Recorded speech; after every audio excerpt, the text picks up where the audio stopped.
বলি হ্যাঁ রে বরফি, সারাদিন ফোনটাকে নিয়ে সেই সকাল থেকে পিন্ডি চটকাচ্ছিস। পড়াশোনা কি সব লাটে তুলেছিস? পরীক্ষা হয়ে গেছে বলে কি সবার মাথা কিনে নিয়েছিস?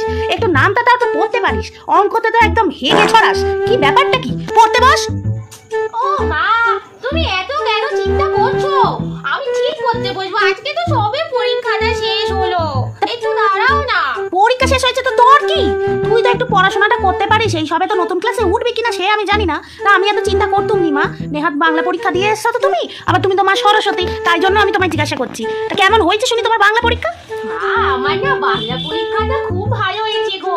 এত ভালো হয়েছে না তুমি সবাইকে বলবে, জানো আমার এত ভালো বাংলা পরীক্ষাটা হয়েছে। তাই নাকি? সব লিখে এসছিস? হ্যাঁ। তা কাজের চাপে তো আমি জিজ্ঞাসা করতেই ভুলে গেছি রোজকার মতো।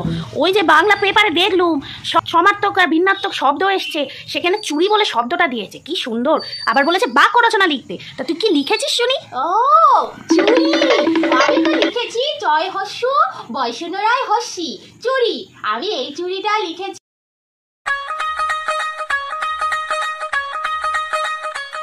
চুরিটা লিখেছি মা রাতে চুরি করে, আর জয় হস্য দর্শনরায় হস্যি লিখেছি চোর হাতে চুরি পড়ে।